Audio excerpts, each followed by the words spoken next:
তবে গণতান্ত্রিকামী জনগণ মনে করে অন্তর্বর্তীকালীন সরকারের প্রতি অনির্দিষ্টকালের জন্য সমর্থন অব্যাহত রাখা যৌক্তিক নয়। পলাতক স্বৈরাচার দেশে আর যেন মাথাচাড়া দিয়ে ওঠার সুযোগ না পায়, এজন্যই জনগণের কাছে জবাবদিহিমূলক সরকার প্রতিষ্ঠা অত্যন্ত জরুরি। ফ্যাসিস্ট কিংবা স্বৈরাচার হওয়ার মন্ত্র দেশের সংবিধান কিংবা দেশের আইনে লেখা থাকে না, বরং সংবিধান বা আইন না মানার কারণেই ফ্যাসিবাদের জন্ম হয়। একজন ব্যক্তি বা গোষ্ঠী যখন থেকে নিজেকে কিংবা নিজেদেরকে একমাত্র অনিবার্য অপরিহার্য মনে করে, জনগণের উপর একক সিদ্ধান্ত চাপিয়ে দিতে শুরু করে, তখন থেকেই ফ্যাসিবাদের যাত্রা শুরু হয়।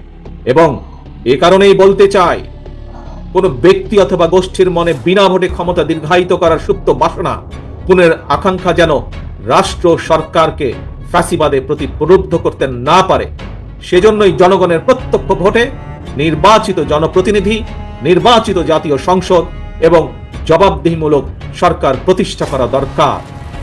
নিয়মিত গণতান্ত্রিক চর্চার মধ্যে দিয়ে দেশে মানুষের অধিকার সুরক্ষিত হয়ে উঠে, রাষ্ট্র রাজনীতিতে গণতন্ত্র প্রাতিষ্ঠানিক ভিত্তি পায়।